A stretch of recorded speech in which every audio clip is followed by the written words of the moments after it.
So it is a great honor to be here.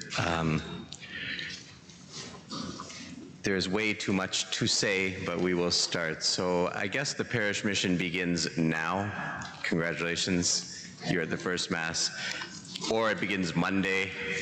Congratulations, I guess you'll be there, maybe.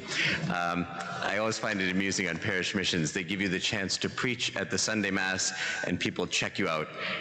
And if you're really bad, nobody comes. If you're okay, very few people come. And if you're excellent, a few more people come. So good. I mean, I don't feel I'm on trial here. This is the Sunday Mass. But the theme for this week is going to be, Father Scott, and we are praying for him, God bless him, but he left a very long title for me to preach about. I guess he was going to preach about that. It was like heaven and earth meet, and time and eternity, and beyond all their desires, and some more stuff. So I simplified it because I'm Canadian and I'm not that complicated.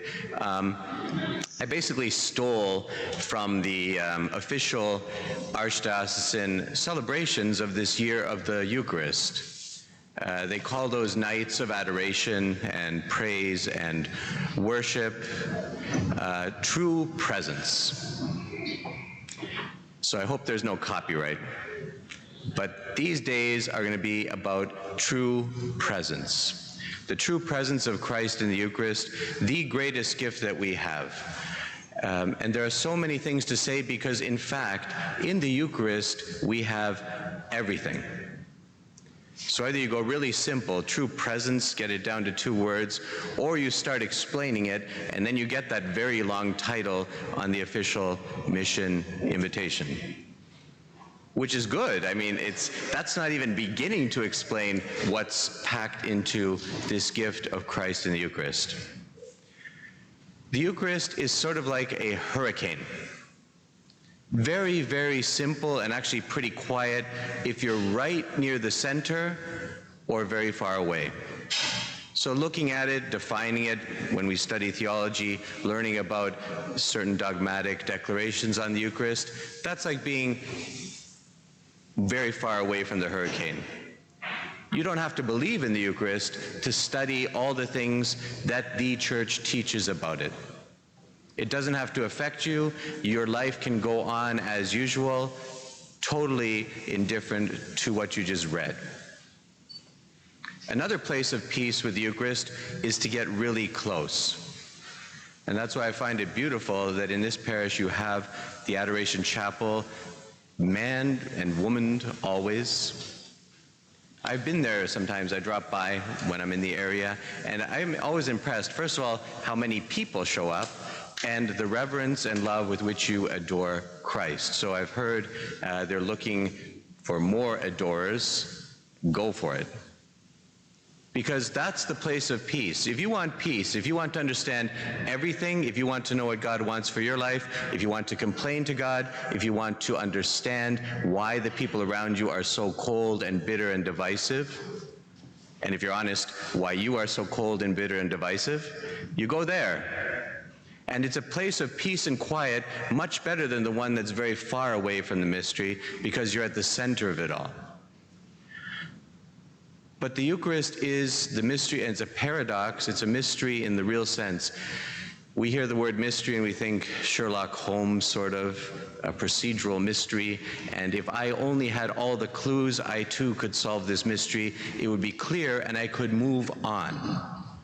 But mystery in the Christian sense is something that I will never be able to understand because it's a person, it's God himself, endless, deeper than I can ever go, higher than I can ever go. I could spend my whole life understanding everything, every second of my life, loving as much as I can, and I still would not be filled with what is in front of me.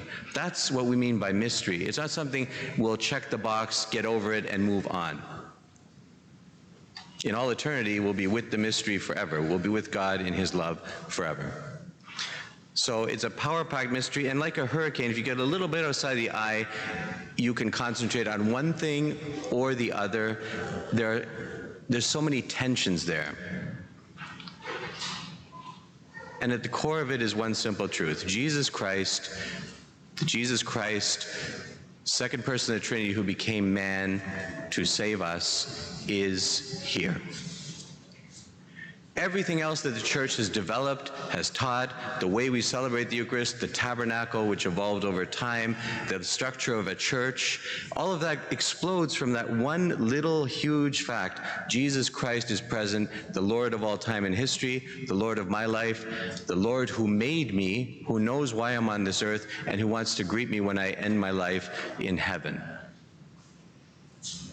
And then you can concentrate on Jesus as the crucified one, or Jesus as the risen one. He is there. Which one? He is there. All of him.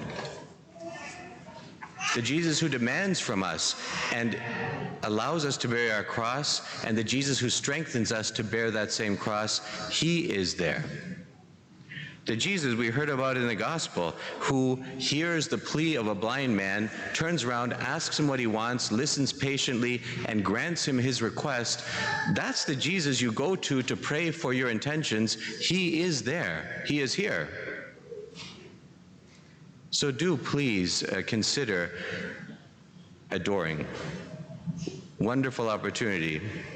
And we can start tonight. Jesus is here in the tabernacle, and he is coming. And let's try to get ready in the only way we can by being present as he's present for us, totally. Body and soul, mind, heart, and will. Let's put ourselves into this liturgy tonight and be present and ask him for the grace, not of understanding, but of appreciating. I was reading documents. I did try and prepare for the mission a little bit. And these words keep coming back. Amazement, wonder, awe, joy. Very childish words, thank God. Children know how to be amazed and to wonder. We are a little bit too adult. We've grown up, and that's not a good thing. We've forgotten to be amazed by amazing things. G.K. Chesterton once wrote, we think that children need dragons and wild creatures to stimulate their imagination. They have zebras. A child will be amazed by a zebra or a piece of glass or a rock in the driveway, and we step on the rock and we find the glass a problem and throw it out, and we look at zebras and say, yeah, that's just a horse, forgetting that a horse is pretty amazing as well. So no wonder we have a hard time with the Eucharist. We are cynical and blind, and we should ask, like Bartimaeus, Lord, give me some awe. Give me some amazement again. Give me a sense of wonder at all your great gifts, but especially the greatest of all, the Eucharist. Help me to understand. Help me to love as you would love me to.